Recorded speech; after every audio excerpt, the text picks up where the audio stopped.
Let's now turn our attention to Ondo, where the State House of Assembly has commenced a process to impeach the state deputy governor, Lucky Aiyedatiwa.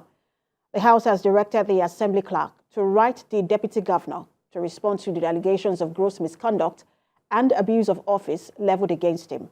Jaiyola reports. This latest saga is coming more than a week after the media aides of the deputy governor, Lucky Aiyedatiwa, was sacked. What started like a rumor is gradually coming to reality, and the State House of Assembly appears to have commenced an impeachment process against the deputy governor. The impeachment petition was initiated during a plenary session and signed by 9 of the lawmakers alleging the deputy governor of gross misconduct.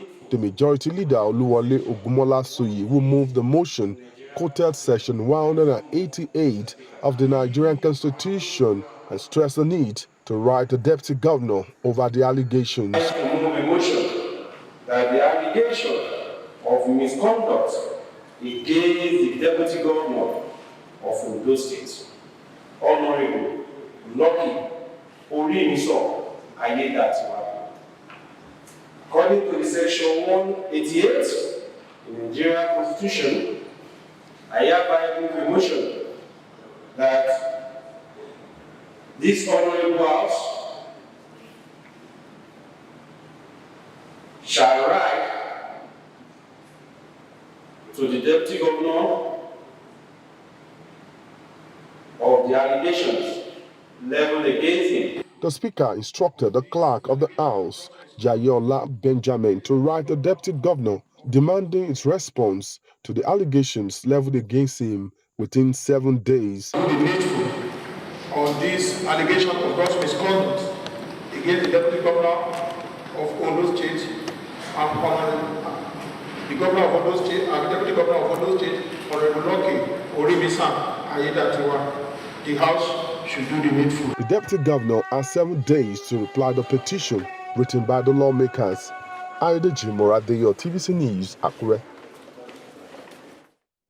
The Senior Special Assistant to Ondo Governor on Special Duties, Doyin Odebowale, joins us to discuss the impeachment process on the State Deputy. Good to have you join us. Thank you. Thank you. Thank you for having me. Good evening. So what's the governor's position on the impeachment process on his deputy by the State House of Assembly? Well, thank you. The governor's position is that the rule of law should prevail.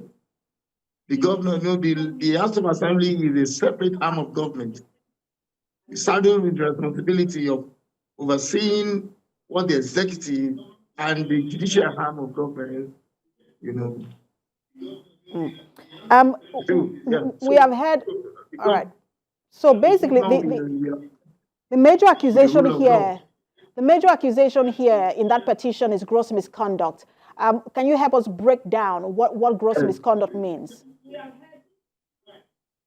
Gross misconduct is gross misconduct because what the aspect of the law which governs these particular proceeding is Section 188 of the 1999 Constitution as amended. The gross misconduct is if the governor or the deputy governor is alleged to have committed an offense, an infraction that the House regards as gross misconduct. Only the House will determine whether it is gross misconduct or not, provided they follow the proceedings as laid down by the Constitution. Section 188. All right. So some have accused the governor of being behind this particular impeachment, considering how he sacked all the media aides to the deputy governor, and also the reported feud with his former deputy governor, Agboola Ajayi. How do you respond to that? No, that would be uncharitable. How will you accuse a man who has been accused, who is regarded as incapacitated? A man who has not. No, let us get the facts. What is the allegation? The allegation, to the best of my knowledge, is that the deputy governor is alleged to have approved the purchase of a vehicle, a bulletproof SUV, worth 300 million naira from the palliative funds released by the federal government. What has that got to do with the governor? And the allegation is so straightforward.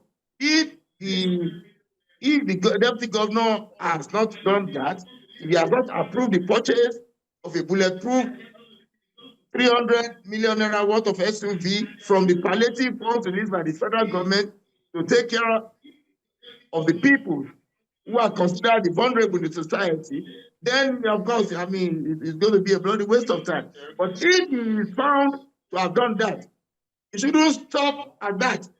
He shouldn't stop at the deputy governor. The House of Assembly should proceed against all those who are responsible for diverting the funds meant for taking care of the people of this country. This nonsense has to stop. If it is established that indeed the deputy governor who received 2 new vehicles just less than a month ago wants to purchase a 300 million naira worth of SUV, he approved it because the governor was not around. It is reprehensible. Right. Whether the governor likes it or not, whether the governor supports the proceedings or not, that does not remove from the fact that that is a reprehensible act.